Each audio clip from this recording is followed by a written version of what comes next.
As I mentioned, I'm Peter Manos, Director of Research at ARC in Electric Power and Smart Grid. We have a great panel of both end users as well as solution provider panelists for the subsequent Q&A session. Our goal is to not only present, but also to encourage a lively Q&A session at the end of our 90 minutes here today. Okay, so obviously our session description, everyone has probably seen it in the vFairs app. Do keep your phones on because we're going to have a live survey, but do also silence your phones. And I think a big part of what we're looking at is the importance of data and the fact that advanced analytics and machine learning are playing an increasingly critical role as asset owner-operators evolve along the chain of improvements that you've all seen for many years, right? I mean, you can go back 20 plus years ago to CMMS, computerized maintenance management systems, and there were these similar hierarchies of improvement. I do think we're in a new generation of making it more and more real, and part of that evolution is around the data and the analytics, as I said. So that horizontal orange layer there with digital tools for visualization and machine learning and that data inputs enabling greater and greater analysis. And at ARC, we always also think about the threefold trichotomy of people, process, and technology, and want to give equal weight to the people and process. How are we enabling the technologies to get the data that they need by ensuring that we're not allowing for human biases to prevent good information from feeding into the system and the processes?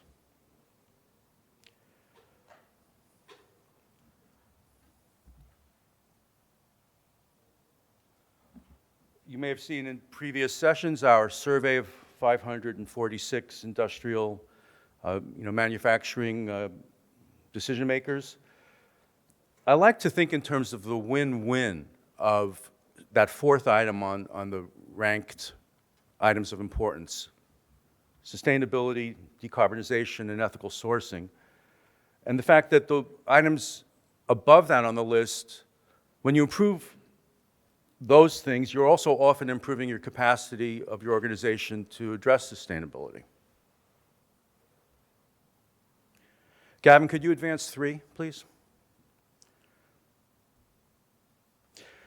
And that's what I'm showing here, that win-win, if there are things that your organization is doing and planning to do more to address traditional bottom line financial metrics and operational metrics and customer responsiveness metrics, there are elements of those that are also going to help your organization meet its longer-term sustainability goals. So it's just a natural low-hanging fruit aspect to include in our planning.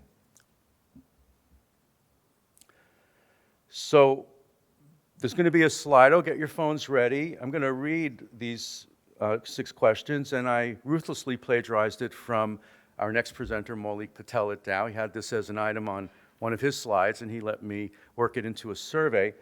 And the structure of the survey is these items. I'm going to ask you to pick your top 3 in rank order. Pick your first most important, then your second, and then your third.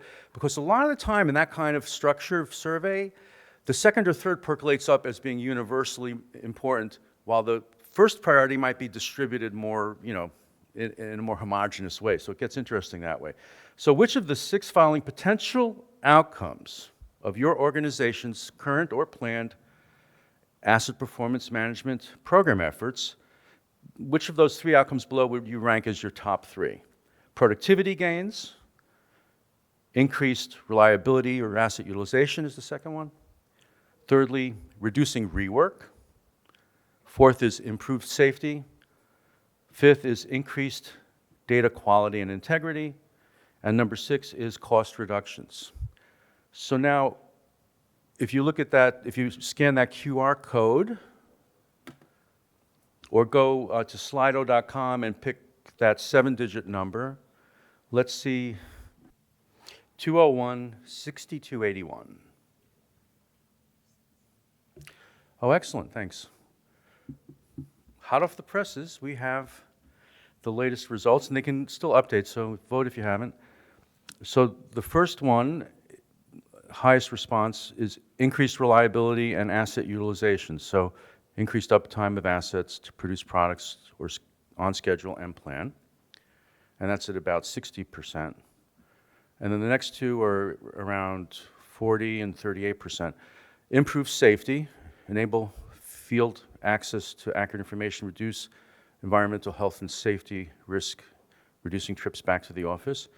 And that's almost tied with the third one, productivity gains. And the fourth one is actually almost the same as productivity, and is actually now the third one is cost reductions. So increased reliability is number one, improved safety number two, cost reductions is slightly ahead of productivity gains. Well, thanks. That was interesting. Okay, there you go. Little bit about Dow. I'll spend just a couple of minutes. Our ambition is to become the most innovative, customer-centric, sustainable, and inclusive material science company in the world. And that hasn't changed. You know, we are committed to this ambition. Dow's business portfolio consists of plastics, industrial intermediates, silicones, and coatings. So those are the three business portfolio, and we deliver broad range of differentiated science-based products and solutions to our customers in high-growth market segments like packaging, infrastructure, mobility, and consumers applications. I'm going backwards. I think it's this one. Okay. So our global footprint, as you can see, we have 106 manufacturing sites in 31 countries. We recently reported our fourth quarter and 2022 annual sales of $56.9 billion. So we have a pretty large footprint globally, and what I'm talking about is a solution that gets implemented, you know, in all these locations. So we are making quite a bit of progress. So you know, I spoke here last year and several years before, and I think the story is building about this topic. We are continuing to go down the journey of our digital Dow strategy. There's a lot of information in public domain, and that strategy is intended to really improve our employee and customer experience. That's at the broad aspect. That's what the strategy is for. The customer experience comes into play here, and I'll explain that in a second. Digital manufacturing specifically, and the investment that we're making in that strategy is a subset of the overall Dow strategy. And that digital manufacturing strategy is specifically expected to make direct contributions both in the productivity improvement and in growth. So glad to see that our numbers came as number one for reliability and AU. We're going to talk a lot about that here. So that's really the case. So when we talk about growth, right, our number one priority at Dow is safety. That's the number one priority. But right after that is reliability. So the growth part is important because we need to run our assets reliably. And when I say growth, I mean two things. One, a revenue uplift, right? So produce more product with the assets that we do have, so run them better without making additional capital investments. So that's really critical. And then the second piece is product supply reliability, improvements in that. So make the products that our customers want and deliver it to them when they're expecting. So that's that customer experience index. You know, at Dow, I mean, it's measured formally. It impacts how really our performance evaluation happens. It's a part of that. So it's the reliability story, and the CXI is extremely important for us. So with that, we're going to talk a lot more about reliability, and we're going to talk a lot more about maintenance. So maybe I'll start out maybe just with a show of hands, ask a couple of simple questions. One, let me ask you, how many of you are able to create maintenance notifications or update plant maintenance work orders right in the field where the work's happening. Yeah, it's a few of us. How about some critical master data, right? So equipment and function. I'm only concentrating on reliability type of stuff. Functional location, equipment, that kind of master data. How about keeping them synchronized in multiple source systems that all kind of is part of your ecosystem to do maintenance? Yeah. And that's what I would expect. And, to be honest, I mean, that's what this is all about. So I'll walk through this slide, but we are no different at Dow. If you look at on the right-hand side, 1, 2, and 3, if you look at the CMMS, as Peter was talking about, and the other systems that kind of makes up the overall suite of maintenance, right? All these systems in our legacy infrastructure is kind of loosely integrated, okay, with complicated interfaces. When that happens, we end up with disjointed data sets, difficult to kind of aggregate things together, and resulting in difficulty to come up with the approach for analytics, right? So that's really an issue that we're dealing with. And if you don't have that end-to-end analytics approach, right, for asset performance management, even though the data is there, by the way, in all these systems, then we can't really do what we need to do to drive that asset utilization #1 response, right, up for that, which is the real problem, because we need that information for improving our assets performance. So that's kind of like a problem that I want to kind of stage for this conversation. So everybody and most everybody is facing this issue. So in order to address that challenge as part of our digital journey, we have made significant investment in state-of-the-art enabling foundational capabilities. So start with like #4, so secure, reliable, and scalable high-speed industrial cellular network. That's huge, because we want to have connectivity in the field where the work's happening, which in turn enables secure mobility, right? #5. So once you have that network, then you have the secure mobility. And then we have created a centralized data repository. We call it Integrated Data Hub. And I'll talk a lot more about that part. But once we have those 3 components in place, that's where the real kind of work starts, because now you have the infrastructure where you can do something with your data. So we're investing significant amount of effort in that #7. So organizing, harmonizing our asset data in a hierarchical form.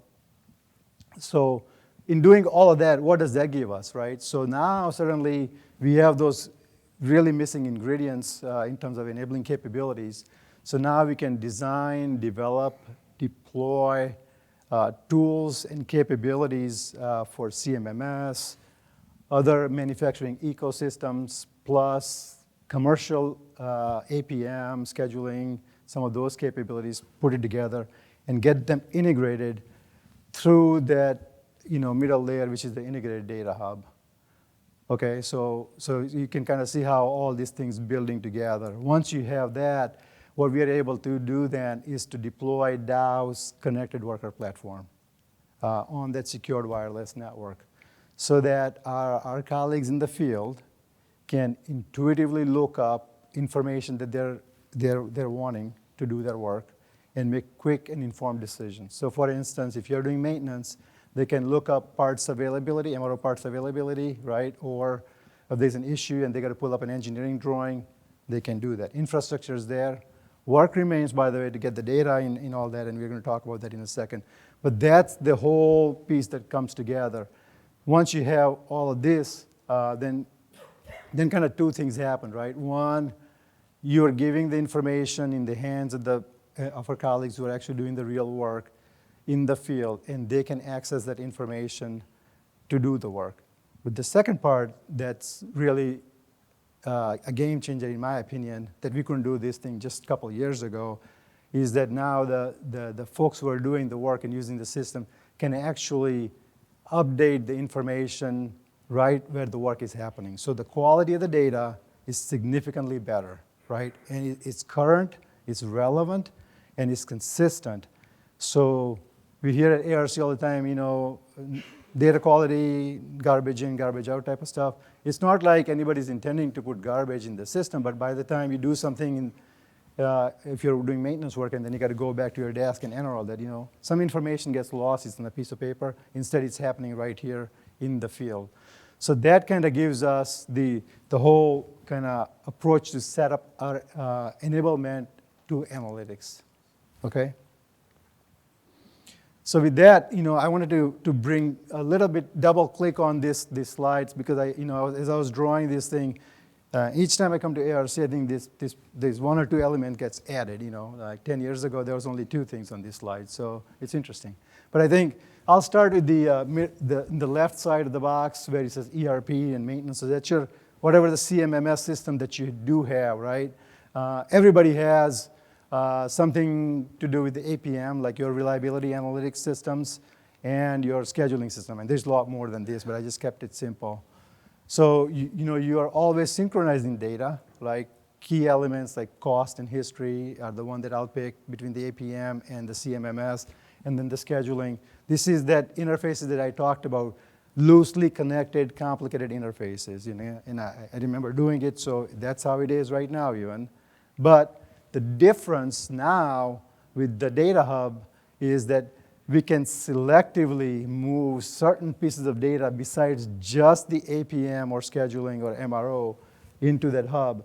And the other thing that I didn't draw it here, but it is critical that we don't kind of throw away everything in the name of big analytics word, is that our APM or our scheduling or our ERP system, they do have native analytics capability, and it is powerful. So if you want to go in at the APM level and look for certain things that I'll talk in a minute, that's available to us.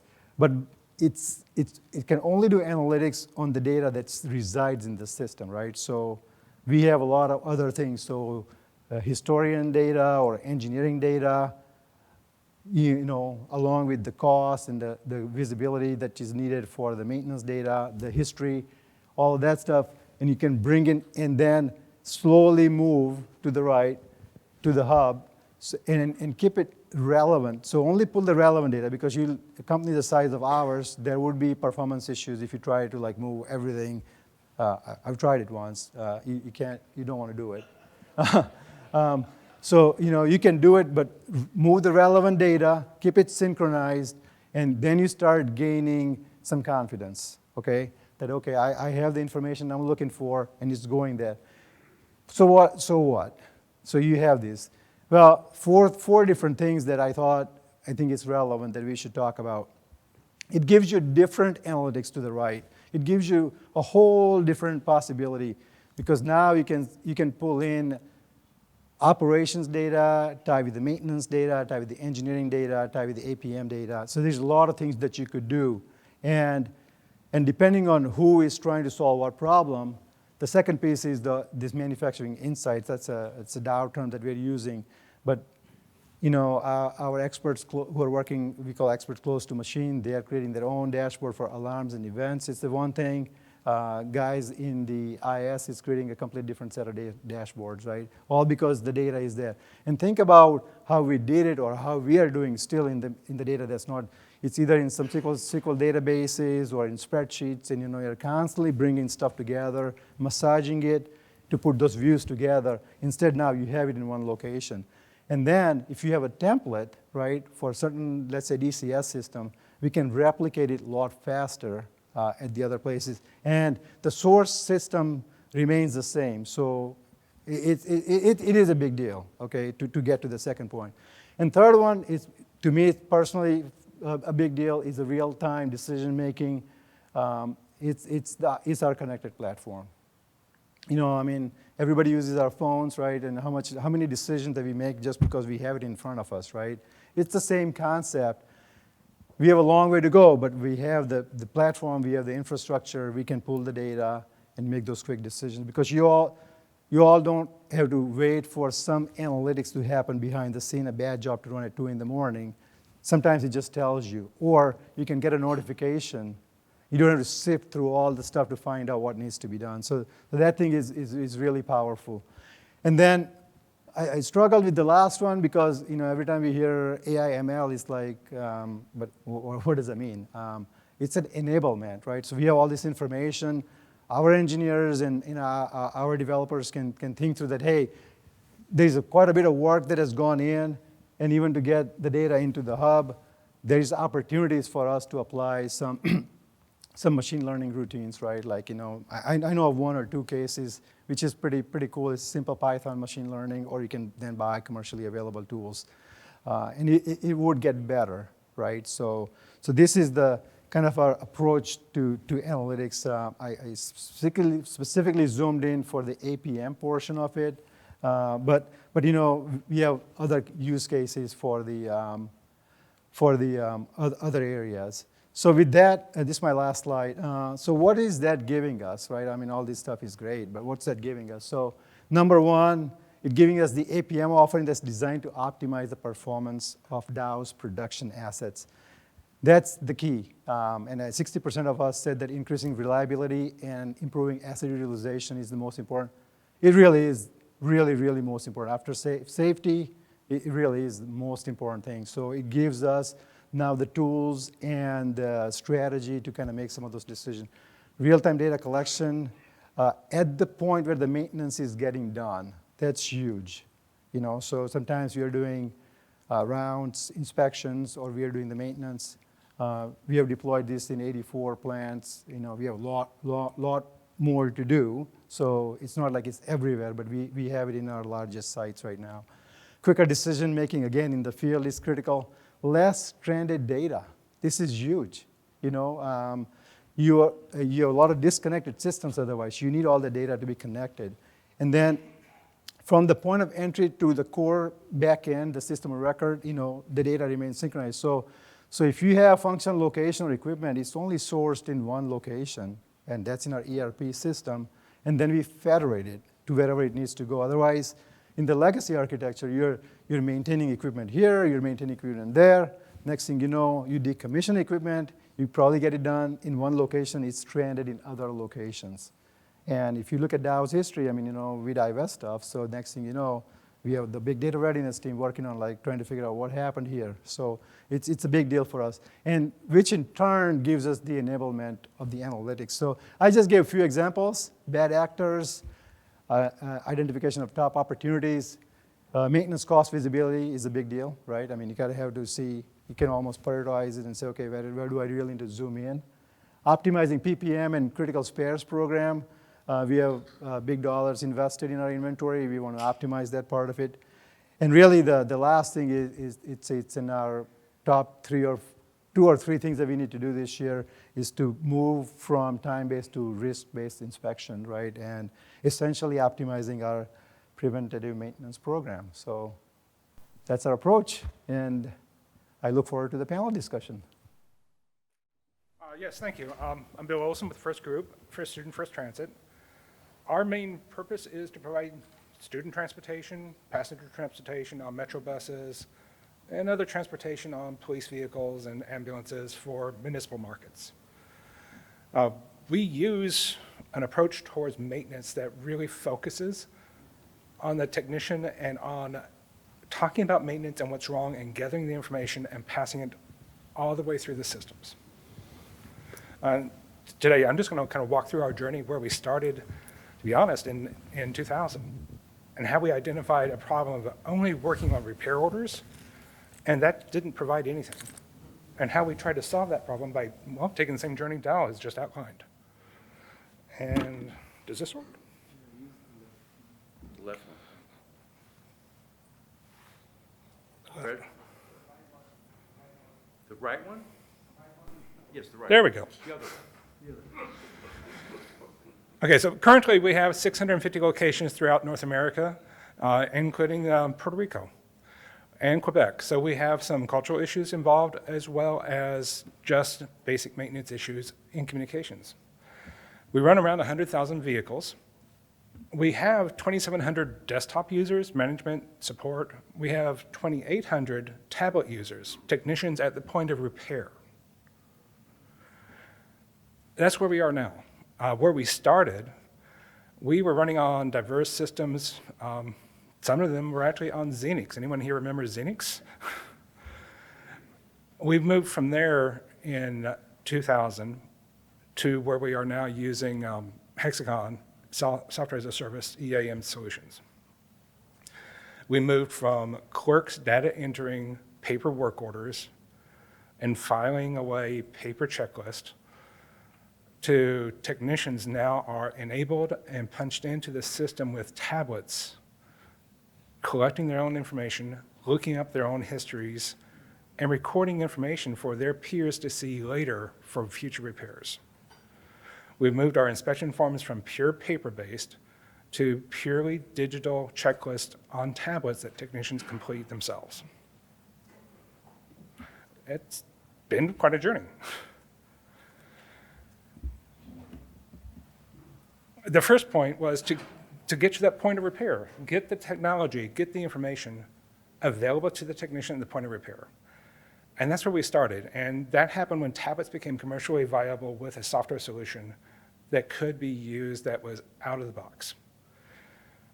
The initial thought, as everyone's thought, I suspect, is technicians won't like it, they'll break them, they'll do all kinds of stuff, they'll never stand up. The fact is, we started with Apple Gen 1 tablets, and they're still running. We're having to change them now because new technologies on the software will not run on Gen 1 Apples.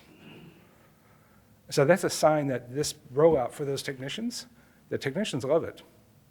They see it as a tool, and they value good tools. And they've kept these tools running because they don't want anyone to take them away. And part of that is when we rolled these tools out, we were very clear, this is not Big Brother. We're not monitoring you. We're not watching your steps on the plant floor. This is for you to use to access information about this repair when you're standing at the repair. Do you need a piece of information from the OEM? Here's this tablet. It's a computer. It has the internet. It's secured through our Wi-Fi or our cellular. Use it. Go get the schematics you need. Do you need to see if the parts are in the storeroom? Here it is. See if the parts are in the storeroom. And this is the one really big piece of innovation that came out of this layer. We created a centralized engineering help desk. And we enabled that technician on that repair, standing at the repair, to push a button on the tablet on the work order that says, I need help on this work order. That action automatically created a help desk ticket, identified to that senior ASE master technician that this person needs help on this work order, on this equipment, and from that central help desk, we could see in the system, what's the repair history, what's this exact work order, what are the notes from the technician that he's doing. We could go out to the warranty processing systems, we could go out to the OEM, gather information back, and then we could contact that person at the point of repair using Rescue Lens, which allowed us to use the tablet and the camera imaging system to see the repair, and both parties could circle and write on that neutral screen, pointing to where to look at to do the repair. We could share schematics in real time, attach the schematic to the work order from the central point, the person at the point of repair sees it. We looked at digitization as a point of enabling and trusting the technicians to do their job and to ask the right questions and to put in the right data about what's going to happen. It works very well if you have trust in your technicians. If you approach it as a classical central command and control, I don't think it really gets you anywhere. But if you approach it as a communications device about maintenance and social maintenance and interaction, suddenly you have a very rich conversation and you gather information that you would never have gathered. And you gather it faster. The velocity of the information we get now is much more fast than when we had technicians handing paper into clerks who data entered it a week later. It all worked great at that level. Everyone was surprised. Paper disappeared off the 4 supervisors' desks, just wasn't needed anymore. What didn't work so well, the 4 supervisors didn't know how to manage that way. Suddenly, their point of contact disappeared. The velocity of their need to assign work to technicians increased faster than they ever expected. And the velocity of questions coming to them from the technicians increased faster because they no longer had the luxury of the technician having to go find them before they asked the question. They could get 3 questions at one time now, when before they could count on space to separate the question from them. So our next step was to look at the shop supervisors and say, what can we do to help them? How do we change the management model so that they can use a workflow that's digital and see and have a greater awareness of what's happening on the floor in real time so that they can plan out the day before they come in? So we changed it so that the expectation is that floor supervisor, based on fleet maintenance, has the work aligned so the technicians know what they want or what they have to do. And we found out that technicians want that. It helped them pace their day as well because they're not looking for the next job. They're not having to walk into an office, say, a dry erase board. This was a harder pull because it wasn't just a communication issue. This has also changed the power structure and it changed management philosophies. And I think we all experience this to some extent because it breaks down the walls between departments. Suddenly, that supervisor is making decisions, getting assignments out to his technicians faster. But now procurement is also saying, oh, this is coming, they can see it faster. Middle management, regional management, executive management is also seeing all of this now in real time. More people are seeing what's happening. More questions are coming from across departments. It requires faith and cooperation across the entire organization to be able to get here. And it requires trust that everyone's working for the best of the team. That is a tougher part, and it's a big part of the digitalization path because without it, all these tools can still be used in silos, and you won't get the benefit. You really have to figure out how do we adjust this so that it is an enterprise-wide communication interaction. From there, we started saying, okay, we have data, we are still trying to use it the way we used to do it, even though we're more open to how to use it.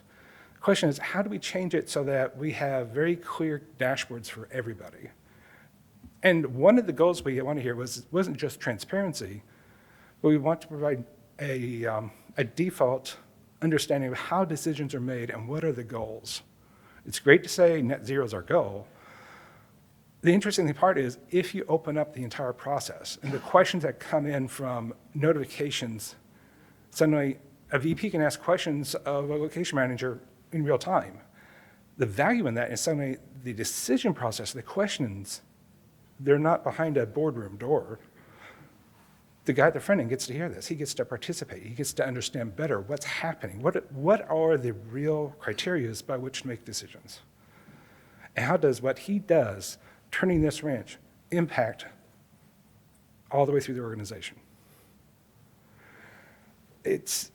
Making these dashboards is challenging because people don't necessarily want to give that up or they don't want to articulate the knowledge they have. They may not even know how to articulate that knowledge. But it's where there's a really interesting engineering problem here, social engineering, to figure out how do we preserve knowledge? How do we enable the entire collective company to be smarter? And honest, given our keynote lecture, it's what I'm hearing. And this is what we run into as diesel mechanics. There's fewer people entering the field as a diesel mechanic than retiring. And this started 5 and 6 years ago, before COVID, before the labor problems we have now. The problem that is being challenged here with new technologies is the same problem. How do you change the educational process? How do you get people to admit they don't know and ask for an answer? And how do we get gatekeepers to trust people to develop answers? Because even the keynote question, when the question came up about ISO standards, the answer is right. You have electrical vehicles, there are no standards yet. No one really knows how long things are going to ask or what to do. We've got to listen to what is happening and be able to make it a piece of information available for everybody to understand and to take action on. For us, on that survey that we did earlier, safety is first, because without safety, people don't go home. Without safety, you also use one of those key assets, which are the people working for us, the people who do these repairs and have this knowledge. We've got to get that in place first, because it all comes back around to, I hate to use this term, but tribal knowledge. We have to be able to understand it, and we have to share it so it becomes a corporate body of information for everybody to understand. That's our third step. We see that what's needed now are new tools. We can see how we can get digitalization to work. We can see how we can build a social maintenance platform that records work, shows the expected work to be done, allows us to manage it, but also allows us to talk about how to make the work plan better. Now we have such granularity, such high velocity of data, no one can read it. Yeah, the same thing as trying to grab the codes off the engine. There's too much. We actually need more, we need predictive management. We need not just exceptions. We don't need text all the time because we could overwhelm ourselves with text of problems. We need some of that, but the solution isn't just continual, oh, here's an exception, here's an exception. We need a model that says, we see these shops, we see these types of assets operating. The manager needs to ask this question because it appears that in cold weather environments, this item is a problem. Or that we see that in these economic areas in Canada, there is a problem coming here. We need to address this management problem with supply chains. Yes, by ourselves we can do it, maybe if we have time to read everything, but we really need a new set of tools and analytics to help us with that kind of predictive management to tell us the question that we will get to tomorrow. Don't make me wait till tomorrow to get to it. Tell me now so I can get a better answer.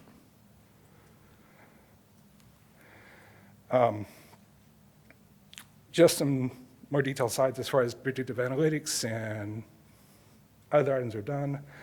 The biggest lessons we've learned out of this, as I've kind of talked as we went through here, yeah, we started with CMMS. Yeah, it worked to record history. It generated a lot of paper. Our customers don't want paper. They want to know that we're caring for their assets. They want to know that their constituents, the passengers and the children on those buses, are going to be safe and get to where they are supposed to be on time. And we can do that mission and fulfill that requirement, one, fixing the buses safely, and two, it can be available digitally. And three, that enables us to actually take that key stakeholder into our process so that now that communication, that social maintenance piece, it becomes more inclusive of the stakeholders and the actual riders and the customer.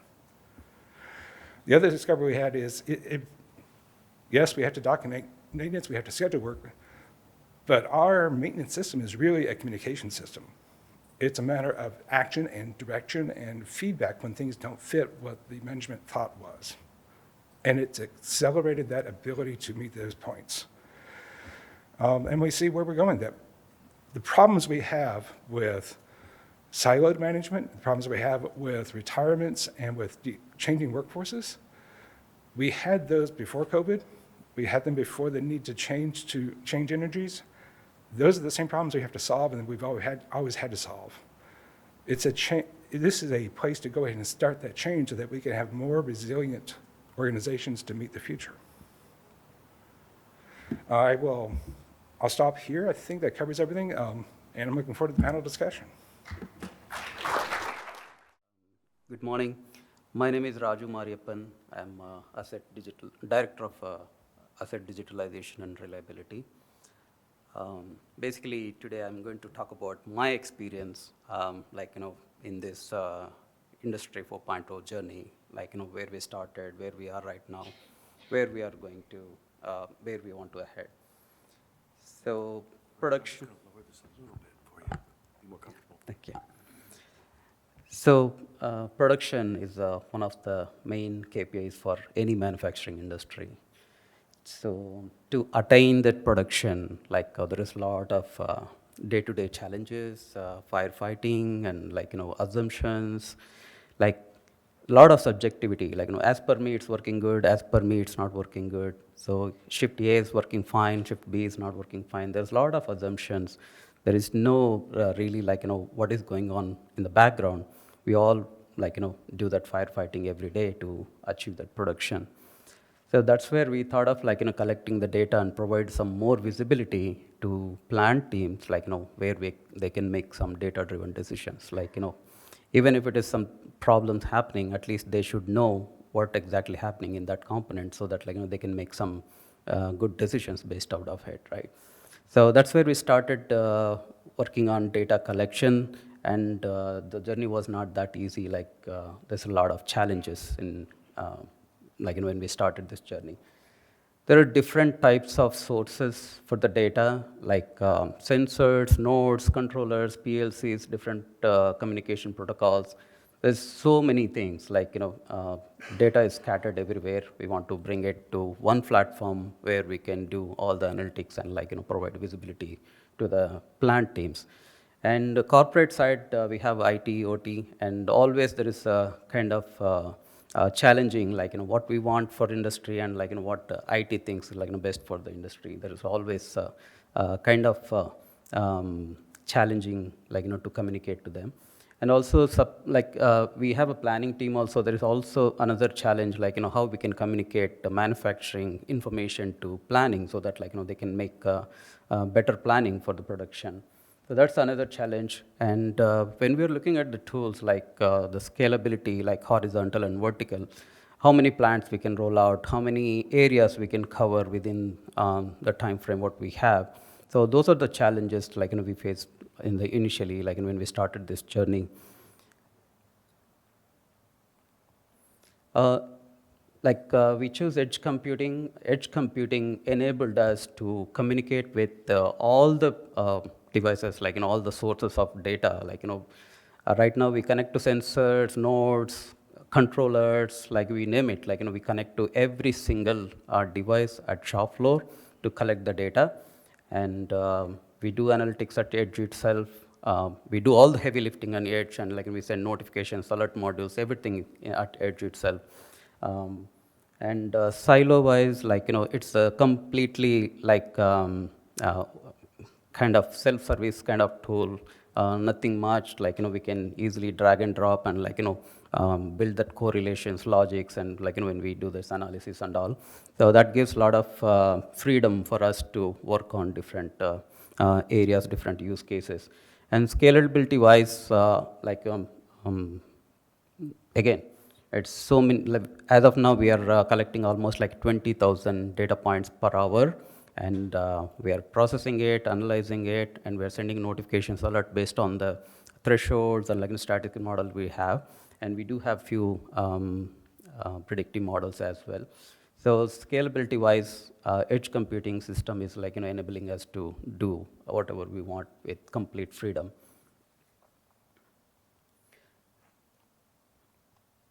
Few use cases I want to talk about.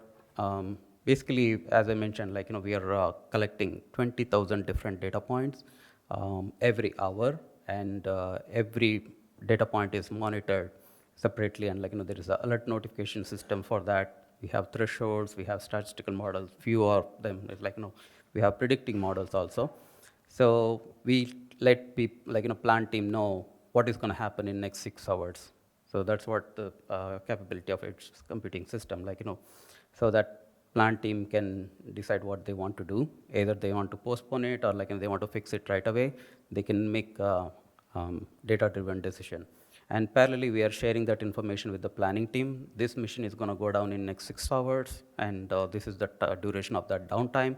Then planning will make an action, maybe we can divert that production to some other location, or they can make some better planning on that as well.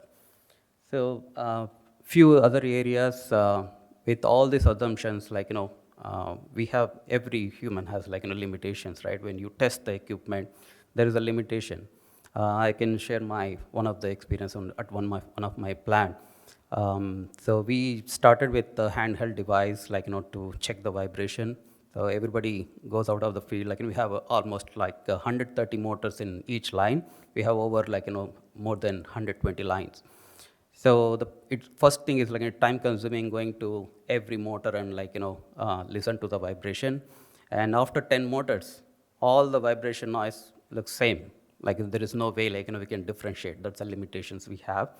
That's where the digital transformation, this edge computing system comes in picture and evaluates that data, provides that clear information, what exactly happening within the system, so that we can make some decisions out of it. So we started with replacing motors, in the beginning. If anything goes wrong, we just replace it. We used to have contractors. We spend a lot of money on it. Now, even if, even other side, there are some OEM recommendations. Every year we have to replace this bearing. We don't know it's good, bad, but it's a OEM recommendation. We need to replace it. So with this system, what we are doing is we are providing the information, the condition of that specific component, so that whether it is need to be replaced, or we can push further 3 months, 6 months. We have good success in this area. We used to have annual rebuilds, every 12 months we used to rebuild. Now we pushed that to 18 months.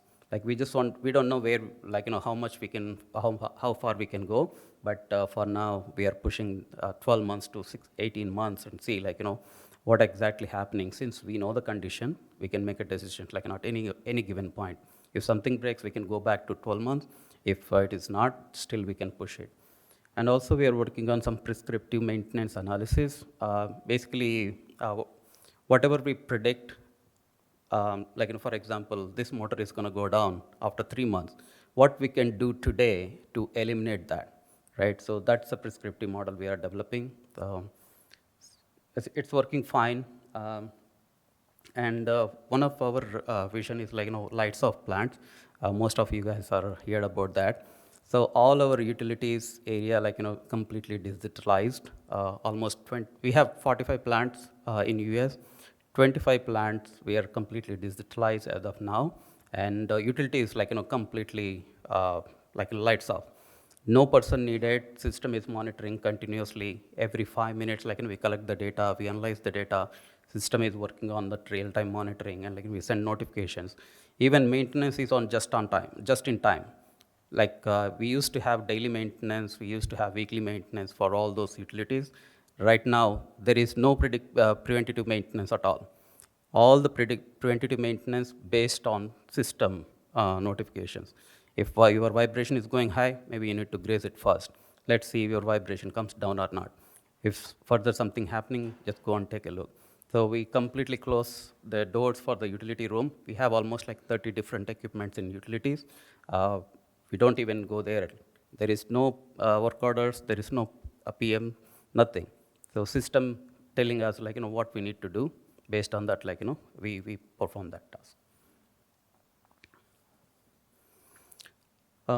This is another slide, just a quick overview. With how Litmus is helping us, basically, as I mentioned, collecting the data to, analytics and making models and everything. So it's kind of one-stop shop for us, starting from data collection to building predictive models. So any, Salah have. It's excellent, thank you. Thank you so much. And let's open it up to Q&A.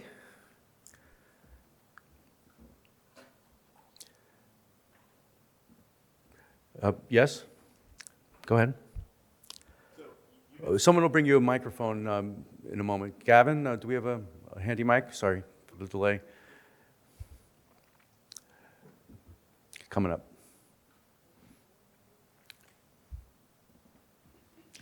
Yes, our panelists, by the way, on the Q&A session, Kevin Price from Hexagon, Alan Carr from Siemens Energy, and Vatsal Shah from Litmus are available as well for our Q&A, as well as our presenters being able to participate. Go ahead, thanks. Mike? Turning it on? Oh, go ahead. So I had a question for Roger. So you mentioned that you don't have a work order system. The system that you guys use for notifications today, does it aggregate all of that so you can look back and say, hey, from a mechanical integrity perspective, am I improving year over year?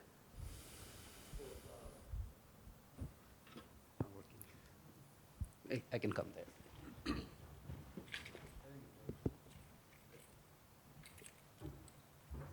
So basically, for all the utilities, we used to have a work order system, for daily PMs and weekly PMs, we used to generate work orders through Oracle. So with this digitalization, now we are monitoring all the data points which we cover in the preventative maintenance task digitally, and the system is monitoring every 5 minutes. Earlier it's one day, in one day, one data point. Now we have 300 data points every day. So with that, we eliminate completely that work order management system for preventative maintenance for utilities. We don't need that, no need to go to equipment and take the readings and all the stuff. We eliminate it completely. There is no daily PMs, zero daily PMs. There is no work orders for it. Why I'm saying this is even for work order, there is some administrative work involved. As I said, we have 30 different equipments in utilities. Even if you consider 5 minutes to generate a work order, close the work order, 5 minutes multiplied by 30, that much time you need for administrative work. So we are completely eliminating that.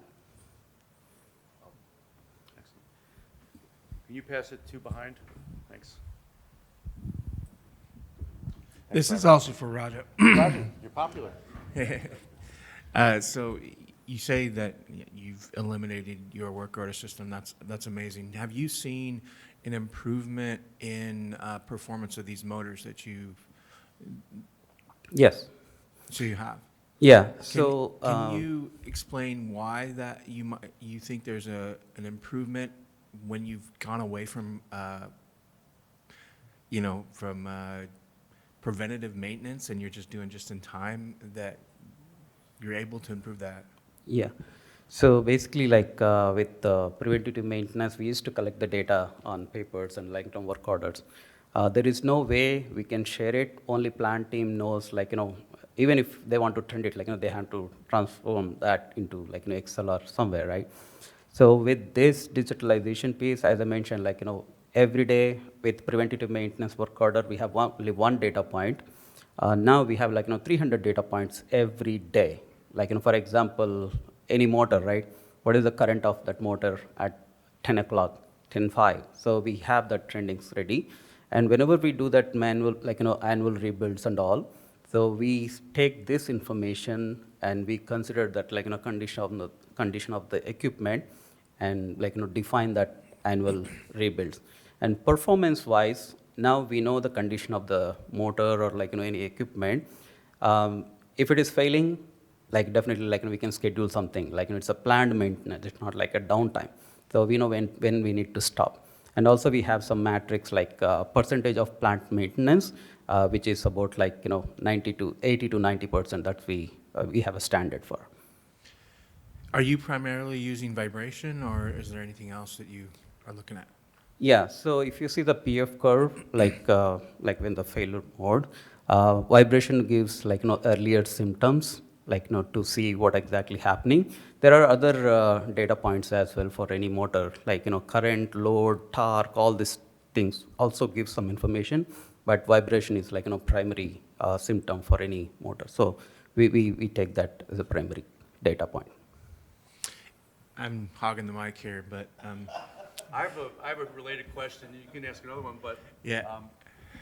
Raju, if don't you still have to have traditional preventive maintenance to not invalidate a warranty if the manufacturer says you need to do X, Y, Z before something happens? Yeah, so for any equipment, they have some, OEM has a recommendation we have to do the preventative maintenance. Even in that preventative maintenance also, it's clearly mentioned, check this, check this, check this, check this. That's something we are anyways doing it. It's not manual, it's completely digital. We can have a complete report and dashboards ready for them whenever they want. Okay. I'll pass them on. Yeah. I have this question for Malik. Amazing strategy that you laid out there. I have a question, maybe it's just a suggestion, advice on the, when you laid out that strategy, obviously it's a multi-year strategy, right? What's your approach to prioritize them? Like, how do you justify it to people hold the purse string, especially considering a lot of these maintenance costs is built in for decades, and then it's kind of hard for leadership sometimes to see the direct link to the bottom to revenue, right? So I just want to know what's your approach to prioritize them? How do you make the business case to justify to get funding? I think it's a great question, and basically that's why I talked a little bit about there's two sets of strategy. There's an overarching strategy at the digital DAO level, right, which is a company strategy, and then the one that I zoomed in was for digital manufacturing part of it. So if you think about a company our size, and most companies have the same kind of functions, but the overall digital strategy and the support that you need, the investment, was a board level approval.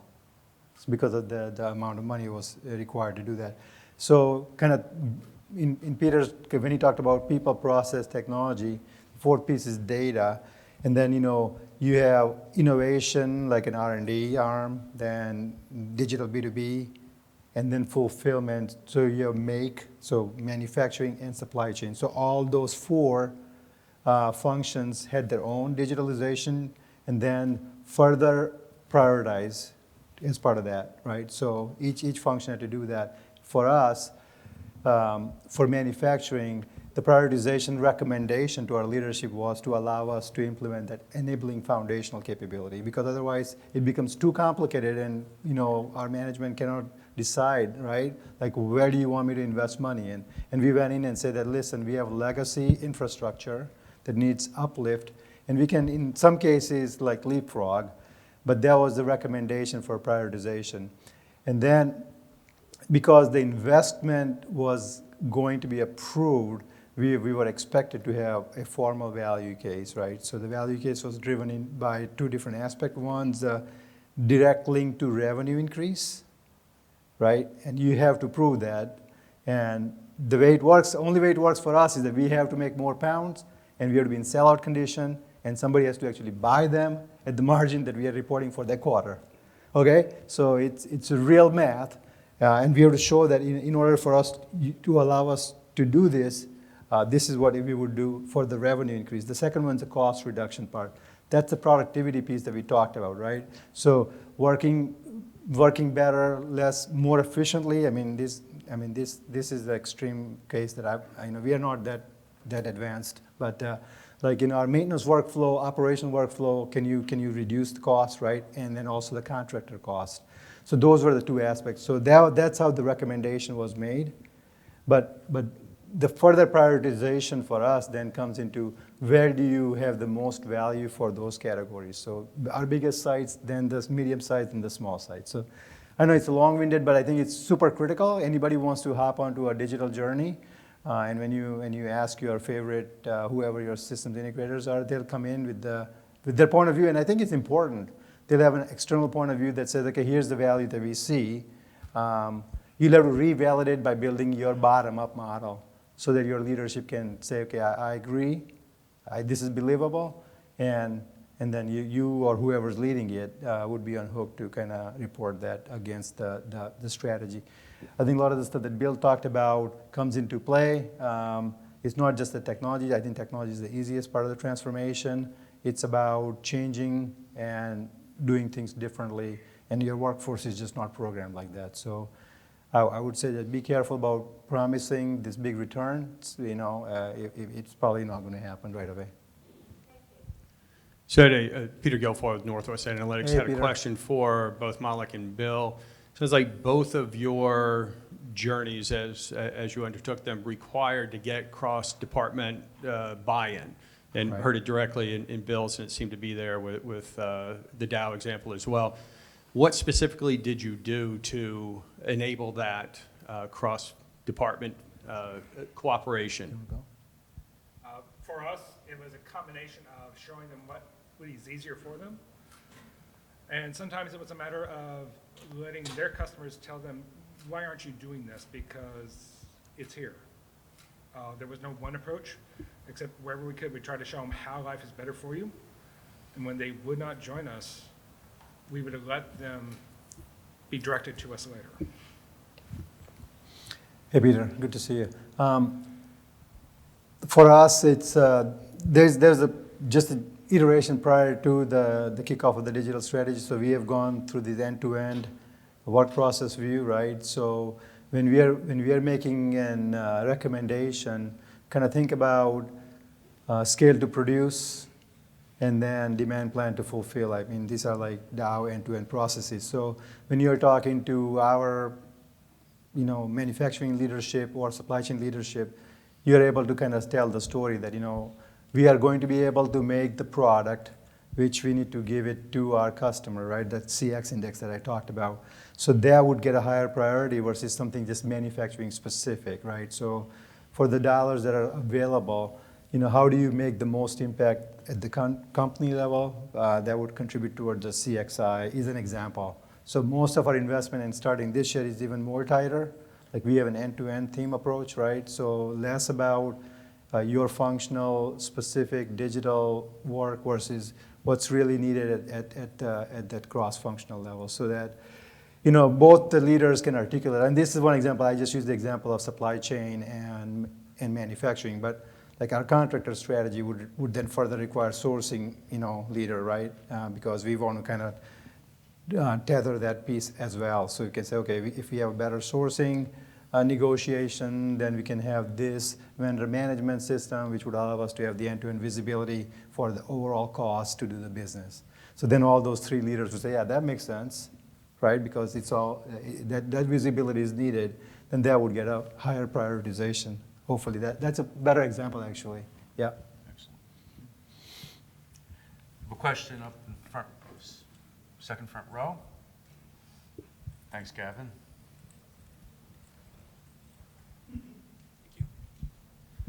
So thank you very much for these great presentations.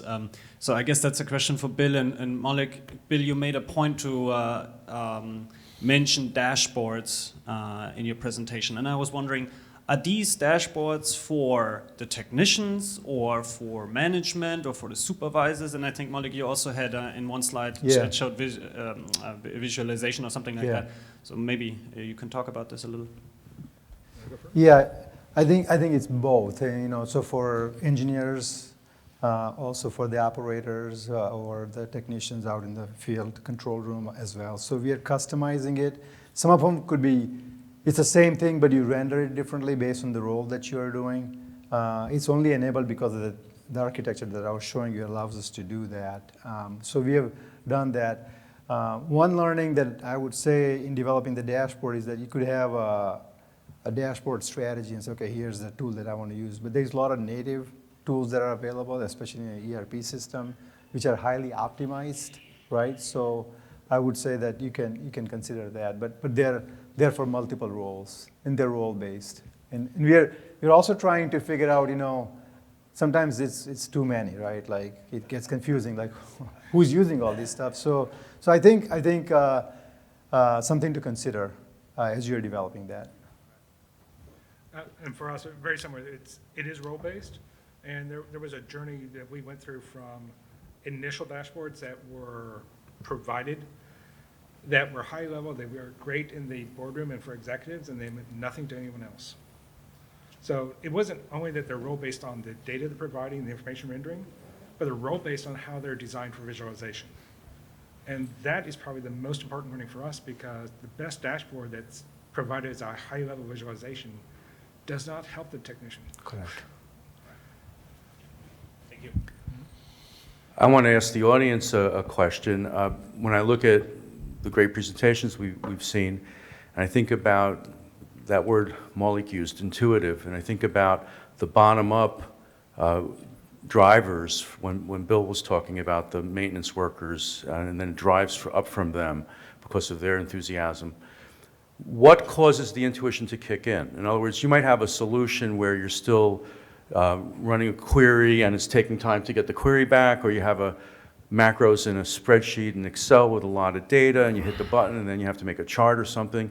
I mean, my personal experience is if I'm not getting the answer immediately, it's not it hasn't become an extension of my senses, and the intuition doesn't kick in. So even if I can get the answer, it's not like interactive in a way that builds greater, momentum and insight. So is anyone transitioning in their organizations or had a similar experience where something ignited that intuitive capability and you saw it fan out in your organization and you'd like to talk about that or have a question about it? The visualization tools, the analytics. Am I preaching to the converted? Yes, thank you. Go ye forth. Mike is coming.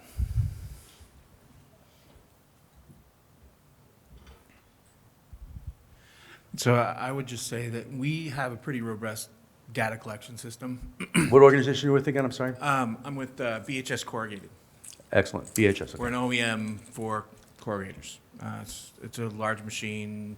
Each machine has somewhere around 120 motors on it, lots of different drive chains and control systems, and pretty complex. And we have a very robust data collection system, which any one of our techs can access. They can chart it, they can put it on plots, and you could really, it's really a powerful tool, but it's not intuitive, and people don't use it, Yep. right? So that connection, and that actually is a question I had for Raju again as well, that piece there, right? Handing people a bunch of squiggly lines doesn't help them necessarily. The knowledge of how you interpret and read that alarm or that data is really crucial to making this data usable. And I was wondering, Raju, do your technicians have to understand vibration analysis? Or does Litmus help you interpret that data and make actions for your team? Yeah, that's a good question. So basically, when we send notifications, we have a ticketing system.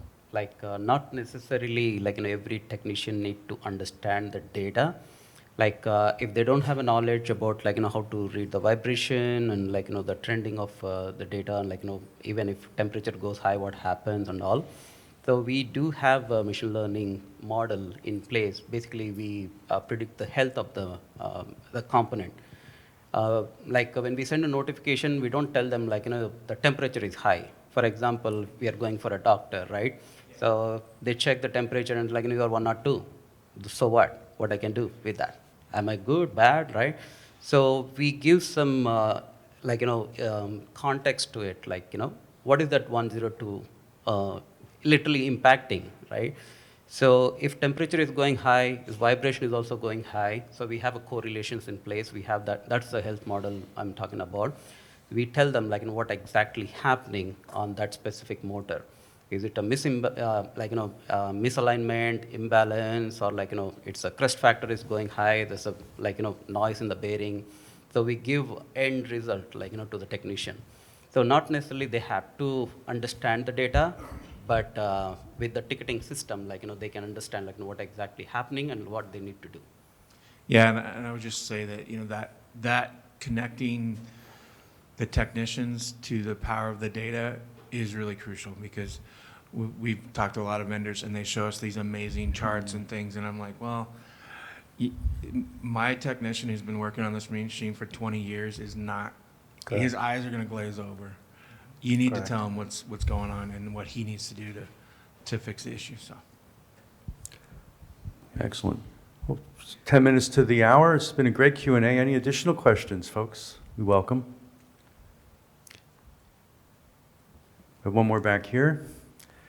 I think after this question, I might ask the panelists to give any little summaries, but we will welcome additional questions after this if there are any. Go ahead. Thank you. I'll jump on to the topic of contextualizing your information. I taught vibration for 5 years with Emerson, Cat 1, 2, and 3. And one of the things I would teach in the class is look at your data. It's going to give you a start, okay? A lot of times you'll see data that has bad phase information or some other concept to it that tells you maybe the machine is loose, one of the feet is loose. But now what do I do with that? Well, one of the things you can do is take a strobe light and shine it at the frequency of the turning of the shaft, and then detune it slightly. And any foot that is loose on your machine will appear to your eye to be undulating up and down a little bit. It's the confirmation of the problem that the squiggly lines won't necessarily give you unless your technicians have the knowledge base to go out and do a special test with a strobe light. And so, since I've just finished up my master's in engineering at the University of Tennessee in AI, this is a part of what I think current AI actually misses, is this contextualization. We've got to capture this knowledge that the technicians have out there and bring it into the AI for vibration and the other things. Once we do that, we have a very competent value stream for our end users. I just want to make that comment that you've got to capture that stuff. That's great, and I think about the tablet examples that Bill Olson gave of the workers having an SME remotely and they're circling, that having all that recorded and available for subsequent review and perhaps even feeding that into an AI in the future, right? That becomes a very exciting workflow as well. Any remaining questions, comments? Well, I'd like to ask the panelists if they want to make any quick takeaway statements or anything. On the last point, you're absolutely right about contextualizing. The other thing we've done for the technician is we looked at, any better? Yeah. Okay. You're absolutely right about contextualizing. The other thing we've done with our work ordering systems, we've built in small training snippets that are part of the standard jobs. So they can see a video what the standard is. And that's been part of that critical gathering of information from retiring workers so we catch the knowledge before it's lost. Thank you. Raju? Again, this is my first time here in ARC. So it's a lot of good questions. Everybody has a kind of know what to do, like where to go, but most of the teams, most of the people, they don't know where to start.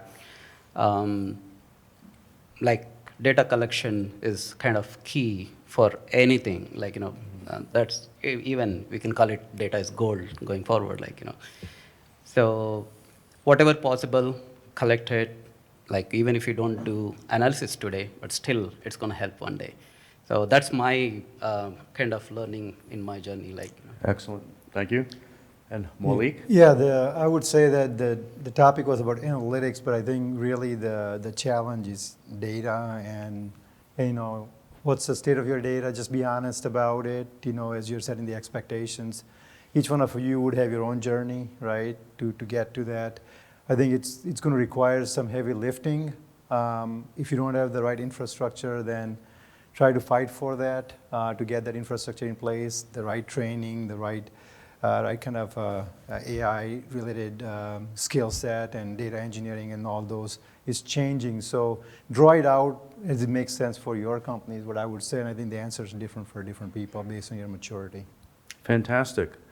Well, I'd love to thank our panelists as well as our distinguished user presenters, and let's give everyone a round of applause. And thank you, audience, too.